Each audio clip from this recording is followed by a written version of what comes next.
If your family's anything like mine, you've probably eaten a lot of pasta over the years. My kids fell in love with it as toddlers, and we had it often. But I got kind of tired of the same old tomato-based sauces, so I decided it was time to switch things up. Today I'm going to show you 3 of my favorite new pasta recipes.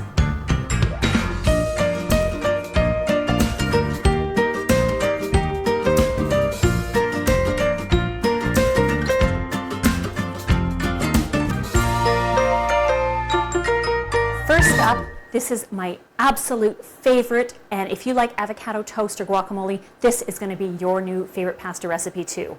I'm going to start by putting the spaghetti in to cook in our pot of boiling salted water. It's a great idea to add salt. Some people say it helps maintain a boil. I don't know if that's true, but it does help flavor the pasta so that you don't have to put as much salt in your sauce. We're just going to swirl this in, and then I'll have to play with it a bit to make sure it all gets into the pot. Whole wheat pasta would be great with this dish as well, and absolutely your favorite gluten-free pasta would work just fine. I like to buy the high fiber pastas. My family seems to enjoy those a little bit more than some of the whole wheat or the wheat alternative pastas.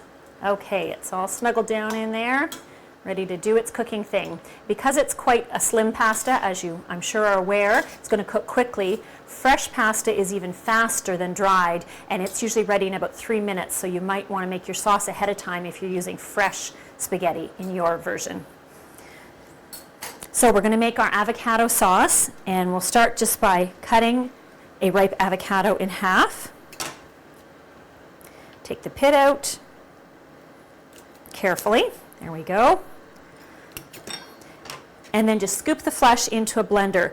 You could prepare this in a food processor. It would be quite hard to do by hand because you won't get the same smooth, creamy consistency. This recipe calls for 1 large or 2 small avocados to make a couple of generous servings. To this, we're going to add some garlic that has been quickly cooked in olive oil. And as I've mentioned before, I like to do that so that the garlic gets just a little bit par-cooked and you don't get that bitter, raw flavor. Some lemon juice. So again, we're still working on kind of the guacamole flavor thing. Some chili powder, as much or as little as you like. A little bit of salt. And then a few grinds of pepper. Or in my case, a lot of pepper because I really like it. We'll check our pasta, make sure it's still doing its thing. A little more heat. There we go, and now we're going to blend this up.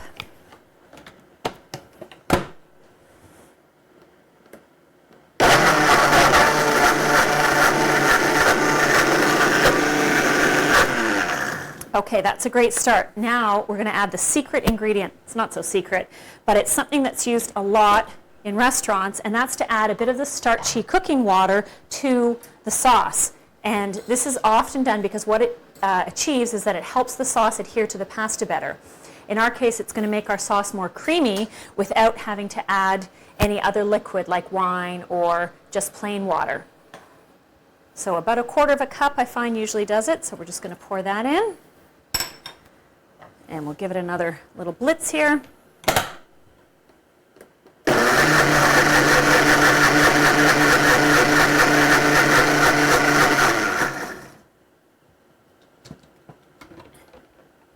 And it looks fantastic.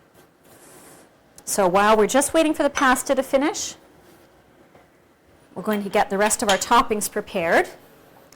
And those are pretty straightforward. I like halved cherry tomatoes. That's a real favorite of mine. And some people have seen this trick before to cut them. It can be really laborious to do them by hand, but if you put them on a lid and have a matching lid, hold it down, make 1 cut, and all your tomatoes are perfectly halved. How easy is that? It's great. So back into the bowl. And we're going to drizzle just a little bit of olive oil on the tomatoes to season them so that when they sit on top of the dish, they're adding another layer of flavor. As well as a little bit of pepper. and a little bit of salt. And we'll just give those a stir. Okay, and these can be prepped ahead of time and just set aside so that your dish is as quick as it looks to assemble at the last minute. Our pasta just needs what looks like about another 90 seconds, I would say. So I'm going to give the sauce just one more blitz. I think I'm actually going to add a little bit more water because that was a pretty large avocado.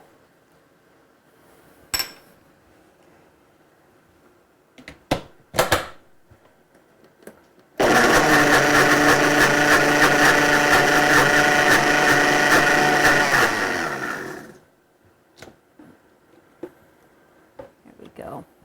And I'm going to scrape off the sauce a little bit. Scrape it down so that it's going to be ready to serve. You can see it's just nice and creamy.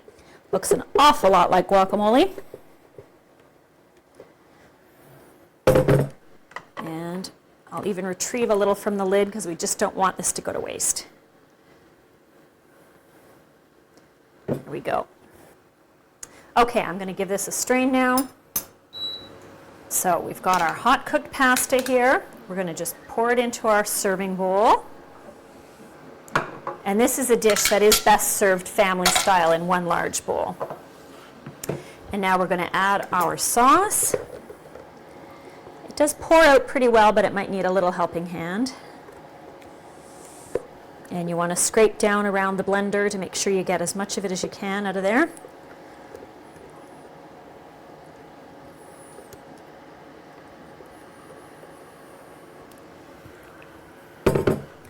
And now we're just going to give it a nice little toss.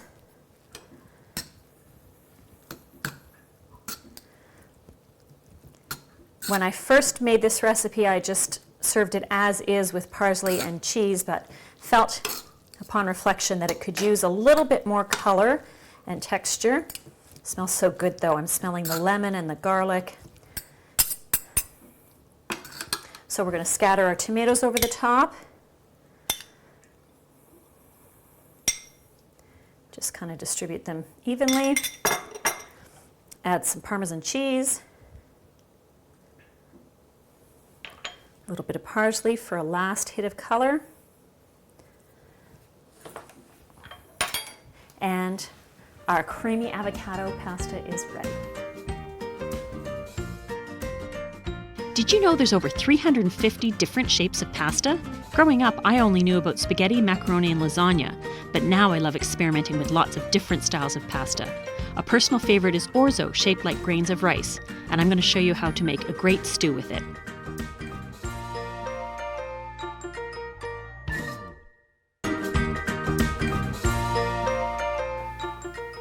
One of my favorite time-saving tips is to make double batches of family favorite meals.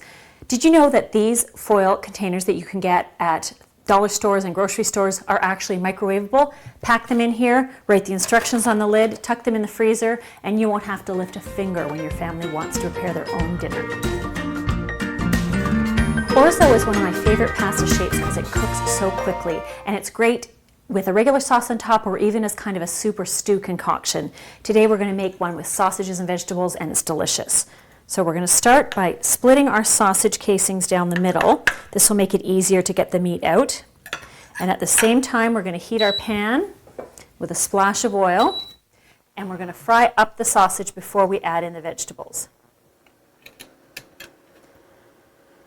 Once you take it out of the casings, it's really quick to cook. And you can use whatever kind of sausage you like. My family prefers mild Italian, but hot Italian would be great too. So we'll get the casings off, and then you just kind of crumble it with your fingers into the pan. If you're squeamish and don't like doing that, you can always break it up with the back of a spoon.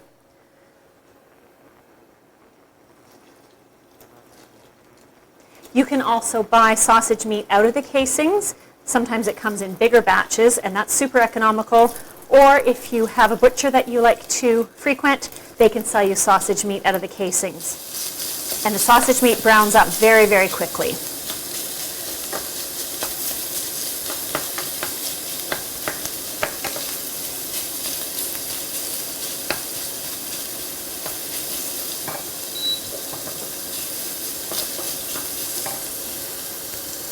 we'll let that finish and start to get our vegetables ready. First up, I'm going to use some Spanish onion.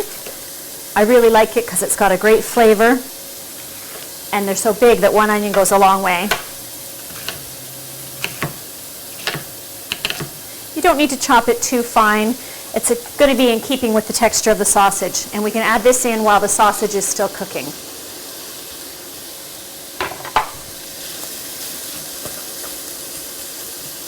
Most sausages are made from pork, although some are turkey. On a rare occasion, you might find beef. So the rule of thumb is just cook it until you can't see the pink anymore, and then you know it's safe to proceed.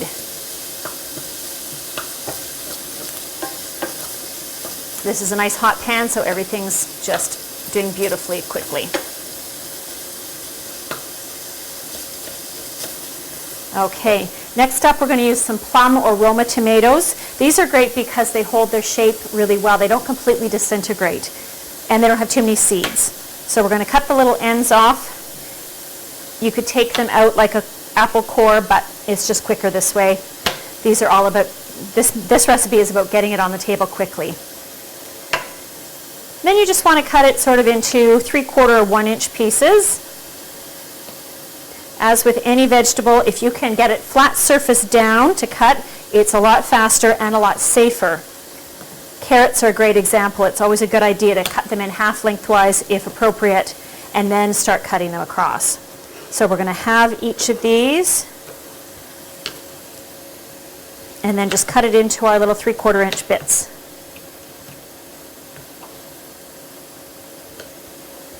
And we'll just check on our sausage. You want to wait until the sausage is pretty well cooked before you add the tomatoes, because it's going to be harder to check on the meat once the pan gets more full.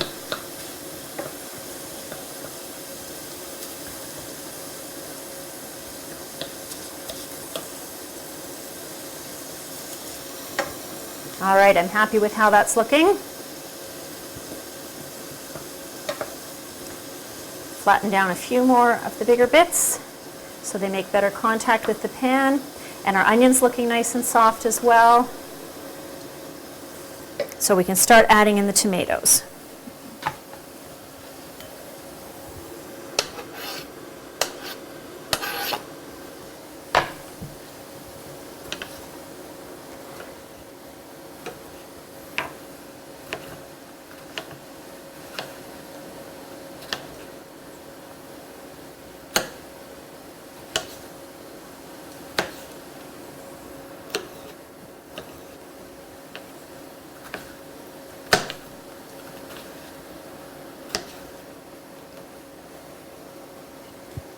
You'll notice I'm scraping with not the cutting side of my knife, but the top side. That way you don't dull your blade scraping it against the board.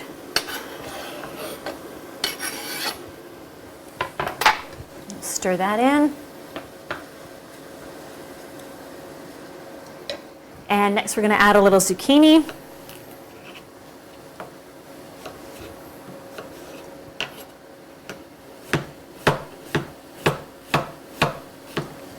You could use a yellow zucchini, but I find the green is nicer for contrast in terms of color.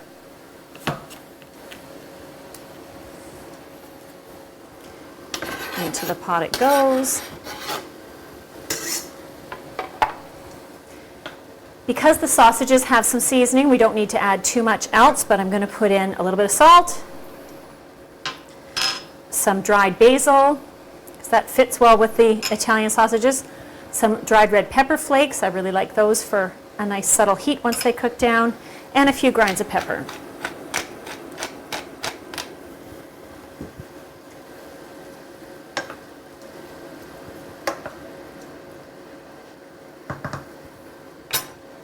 Turn up the heat a little.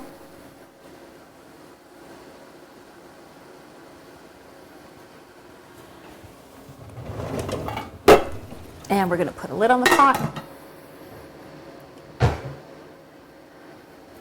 All right. Now we've had orzo, which is little pasta that looks like grains of rice, cooking in a mixture of chicken broth and water. And we're going to put the whole thing together and then put it into our serving bowl once this has had just a minute to cook.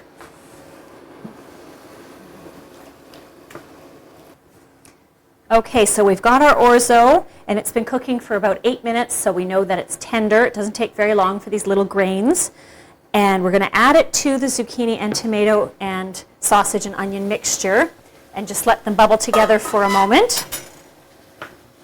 I really like this dish in sort of a stew format, with it being a little bit liquid. If that's not your family's preference, you could drain off the orzo, but you will lose a little flavor because the chicken broth adds so much to this dish. So in it goes.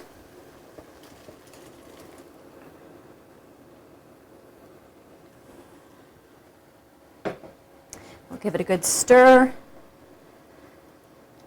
And the hot pasta cooking liquid will help finish the job of softening the tomatoes and the zucchini. And that's it. We're ready to go. So we're going to transfer it to our serving bowl.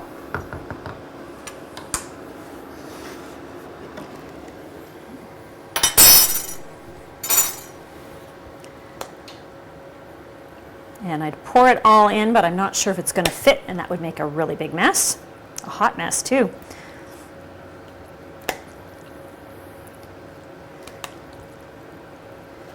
This dish could easily be made meatless if that is something that you're interested in. It's still full of flavor. You'd want to taste it and perhaps add a bit more seasoning to compensate for the seasoned sausage not being there. We're going to fill the bowl nice and full.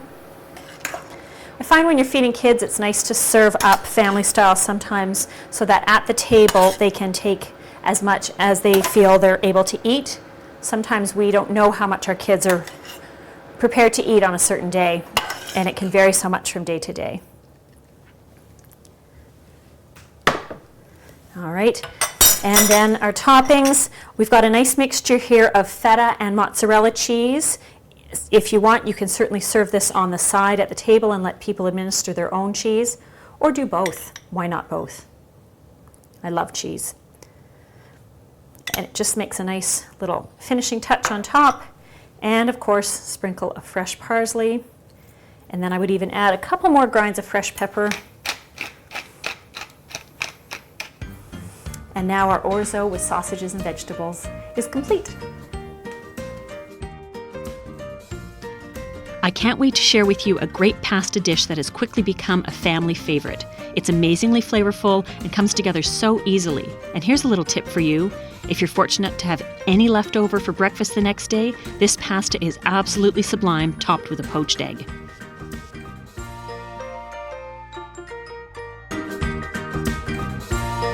Pesto is a favorite flavor for pasta dishes in our house. Coming up, I can't wait to show you how to make this really easy linguine chicken pesto pasta. We're going to start by cooking our chicken. It takes the longest time, so we want to get it into the pan. A little bit of olive oil. I use boneless, skinless chicken breasts for this, but you could definitely use thighs as well. And you want to cut it into little bite-sized pieces, so they're just about an inch or so and nice and thin. We'll make sure our oil's getting hot, and then we'll add the chicken to the pan. I always like to give make-ahead instructions, so you can absolutely cut the chicken a day ahead. Make sure it's well covered in the fridge. And then that's one less step to do when you're making your dish. With meat, it's a good idea to season it with salt and pepper as it's cooking because that helps the flavors blend in. So we'll go ahead and do that.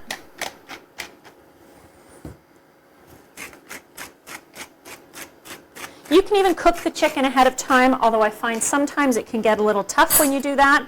So that's why I prefer to have it cut and ready to go. And we'll just let that get started. Now we're going to work on our other ingredients. I've got some more Spanish onion. I mentioned before it's one I really like. And you don't want to add too much because you don't want to overwhelm the flavor of the pesto with its basil and garlic. You can hear our chicken sizzling. It's getting started. We'll let the chicken get about halfway cooked and then we will add the onions. We're also going to add some mushrooms. My family really likes them. I'm going to cut them in half before I slice them so that they're comparable in size to the pieces of chicken and onions. If you want to just slice them as is, that's a-okay too.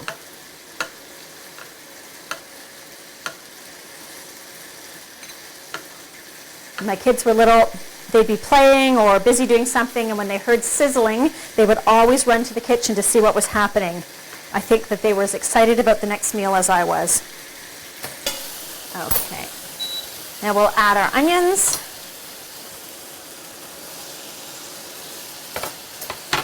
And Spanish onions, as I may have mentioned, don't need a whole lot of cooking time. You just want them to soften. We'll finish cutting our mushrooms. If you're trying to cram extra vegetables into your family, you could definitely put in peppers, even little broccoli florets, zucchini, halved sugar snap peas would be great. And make it sort of a pesto pasta primavera with all those extra vegetables. So I'm going to make a little space over on one side of the pan for the mushrooms. And we're going to cook them in butter. And again, that's all about layering the flavors. So we'll put the mushrooms on that side. You could cook them in a separate pan and add them to the chicken and onions, but who wants to clean two pans, right? In they go. And once again, we're sauteing them on fairly high heat, and we want to have them release their moisture quickly, and then it'll evaporate, and then we're left with that nice, rich, condensed flavor. If you've had mushrooms that look kind of, I don't know, unpleasantly brown and sort of limp and soggy, there's a good chance that they were cooked over too low a heat. You almost want to brown the mushrooms, and the only way to do that is on a pretty high heat. I really like them when they have a few little golden edges on them. Our chicken's looking great. Our mushrooms are sizzling. So now we're going to get our sauce ready. We've got a cup and a half of whipping cream. You could use 18% or even half and half if you like, but I'm just a big fan of whipping cream. And then we've got pesto. This is homemade pesto, so it's really, really thick, as you can see.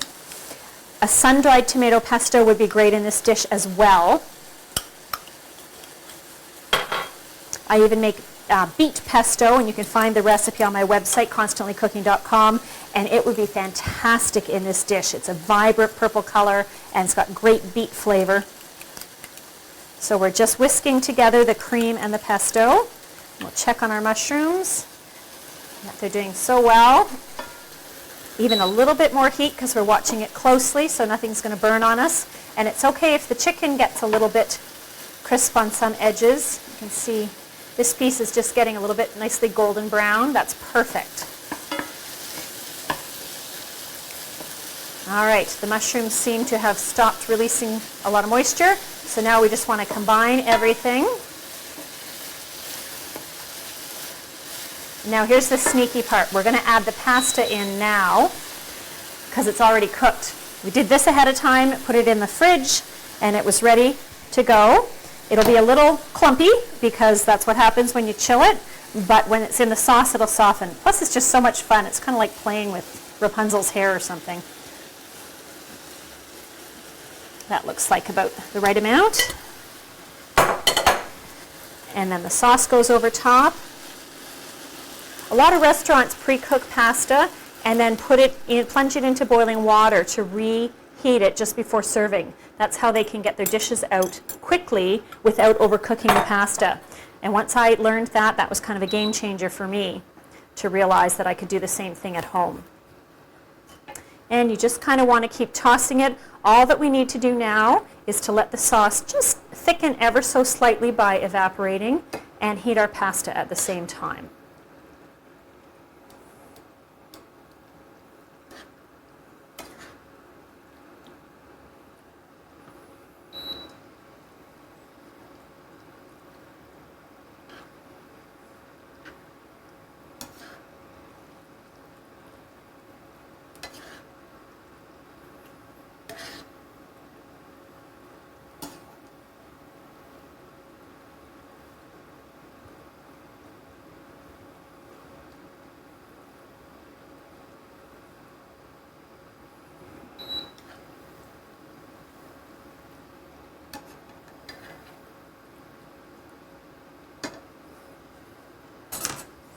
Okay, I think that's just about ready. I can see it starting to bubble. So we're going to get our serving bowl ready. If your home or your kitchen is cold, it's a nice idea to preheat your serving bowl with hot water before you put the hot pasta into the dish. And that way it's going to stay warmer when you get to the table.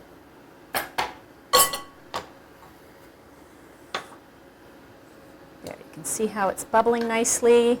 I can see that it's starting to steam as well.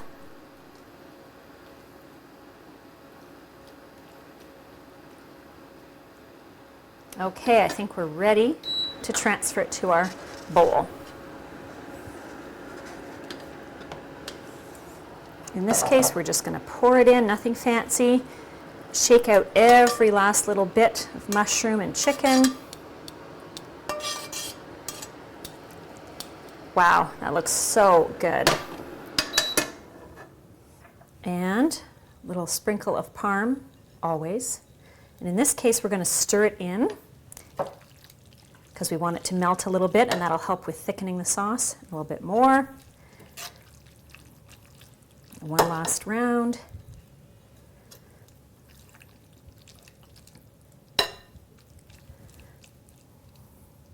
And the last little bit we'll just sprinkle on top.